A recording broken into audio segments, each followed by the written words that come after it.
আসসালামু আলাইকুম। আফরোজা কুকিংয়ের নতুন আরেকটা ভিডিও দেখার জন্য ওয়েলকাম জানাচ্ছি সবাইকে। আজকের রেসিপি মালাই কেক বা ব্রেড ডেজার্ট। ঘরে থাকা কিছু উপকরণ দিয়ে খুব সহজে এই মালাই কেকটা বানিয়ে নিতে পারেন। চলুন দেখে নেই রেসিপি। প্রথমে প্যানের মধ্যে 2 টেবিল চামচের মতো দিয়েছি চিনি। চিনিটা যখন একটু ক্যারামেলের মতো হয়ে এসেছে তখনই নেড়ে ছেড়ে দিচ্ছি।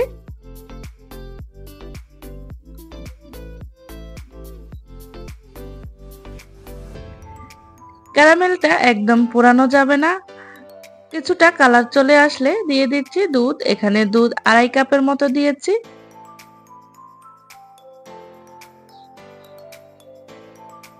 দুধটা দিয়ে ক্যারামেলের সাথে ভালোভাবে মিশিয়ে নেব। প্রথমে ক্যারামেলটা দলা পেকে যাবে, কিছুক্ষণ নাড়াচাড়া করলে দুধের সাথে ক্যারামেলটা ভালোভাবে মিশে যাবে।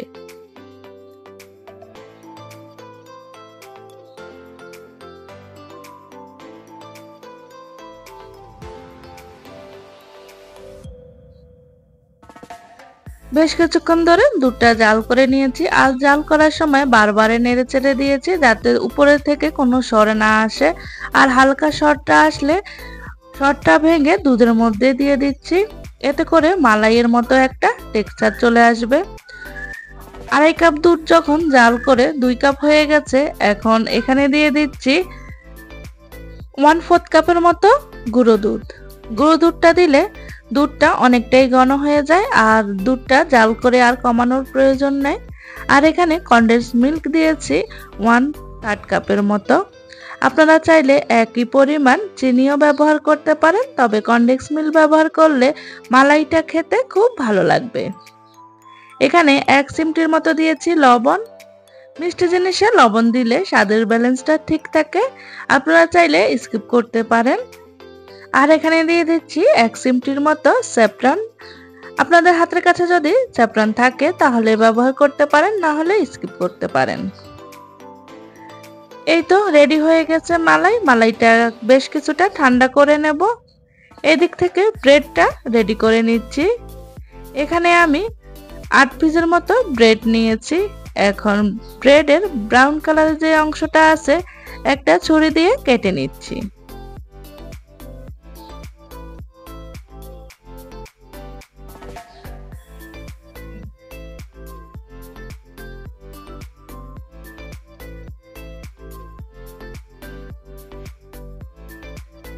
এই যে ব্রেডের চারপাশের ব্রাউন কালার অংশটা কেটে নিয়েছি। এখন যেই ডিশের মধ্যে মালাই কেকটা সেট করব ওই ডিশের মধ্যে ব্রেডগুলো সাজিয়ে নিয়েছি। এখন উপর থেকে মালাইটা দিয়ে দেব।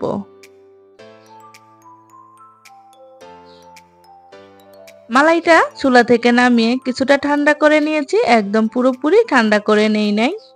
এইভাবে 4-5টা ঘুরিয়ে ঘুরিয়ে মালাইটা দিতে হবে। এক সাইড থেকে মালাইটা দিলে কিন্তু এক সাইডেই হবে, পুরো ব্রেডের মধ্যে কিন্তু মালাইটা ঢুকবে না।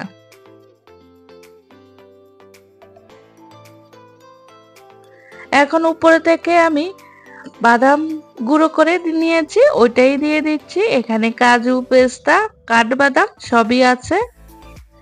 আপনারা চাইলে বাদাম কুচি করেও দিতে পারেন, তবে অনেক বাচ্চারা বাদাম পছন্দ করে না।